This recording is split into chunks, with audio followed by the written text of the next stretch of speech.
Hi there, and welcome to Three Questions with MotionPoint. I'm your host, Dominic Ditterbide, and today I have the pleasure of being with Evan Kramer, CEO of MotionPoint, once again. Evan, how are you doing? I'm doing awesome this morning. It's great. I mean, it's great to have you here in the new background, right? Yeah. With our new logo, and it's been a year, and it's been a while since Evan, you've come to MotionPoint. So we wanted to make an update and really ask you, what changes has MotionPoint undergone in the past year? Yeah, I mean, I'm great you asked that question. In the past year, I've been here 7 months, right? So I'm going to speak to the last 7 months. Yeah. And in the last 7 months, I think there's a few themes that MotionPoint has really innovated or improved on. Number one is talent. We have now recruited some of the best in the world with respect to localization and linguists and localization technology. We've rounded out our executive team, so for the first time in a while, we have a real complete professional team that's got, probably 100 years of experience combined. And we're starting to, we're almost at the point where we're doubling the size of our R&D team. So we've really got, people and talent is one of the biggest things. And that's really the foundation of how a company grows and gets better, right, is the people. So I would say, though, that in the past 7 months, what's moved really quickly is to try to figure out how do we move from human translation to get human quality translation more cost effectively, right? So I'd say a year ago, MotionPoint, 99% of what MotionPoint translated to service its customers was going directly to a linguist to do human quality translation. Now we got to think about, how can we, with all the technology available, how do we get that human quality and leverage some of that technology? And that's really what's happening at MotionPoint, and really trying to, I would say as well, besides the people, understanding the technology, but how do we also make ourselves better known in the market? I think MotionPoint has been around for over 20 years and was a sort of the world-class proxy. I mean, we literally pioneered proxy for website translation.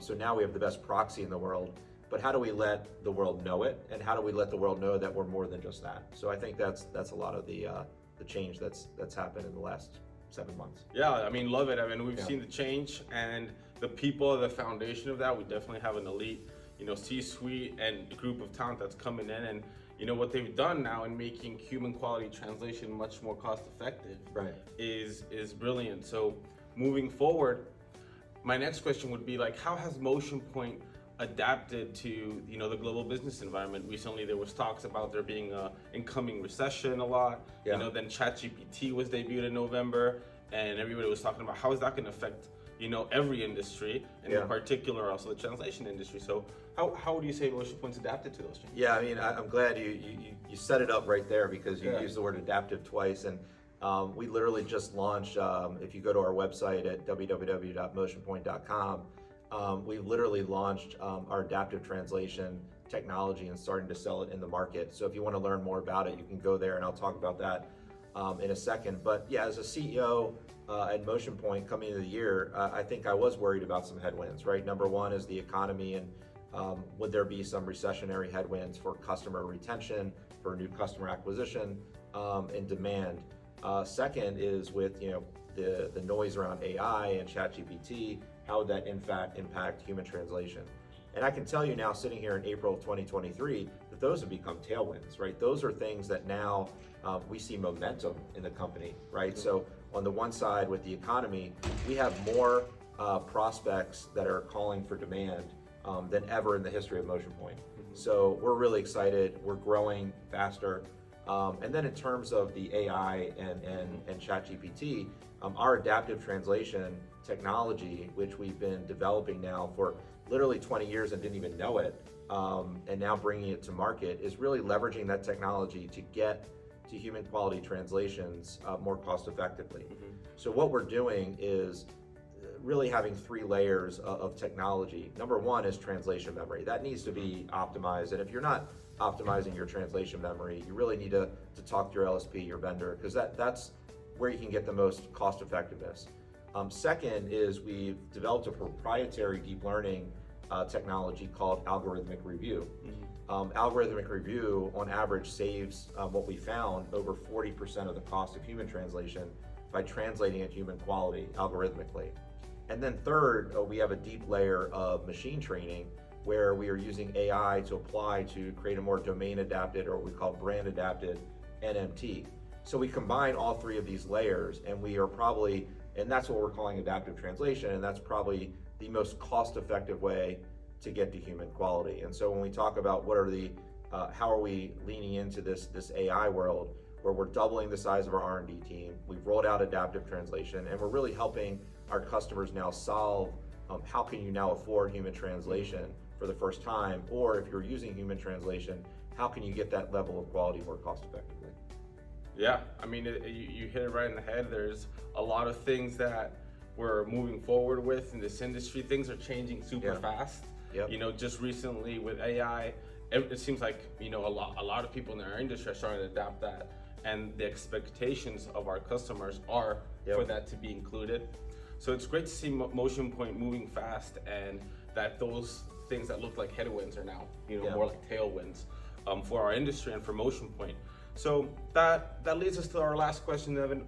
Where is MotionPoint going, right? Yeah. From this point on, you know, what's the forward outlook to what we're going to be working on and developing? Well, now that we've launched adaptive translation, you know, the real next layer is the fact that there's probably a lot of actors in the market, whether they're good or bad, that are trying to leverage AI, but it's not as effective as people may think, right? Because what is the real quality you're getting from it? Often there's this concept of hallucinations with AI, right? And it not being accurate. So how do you verify what these machines are giving you? Is it the quality that you can deliver that right localized experience?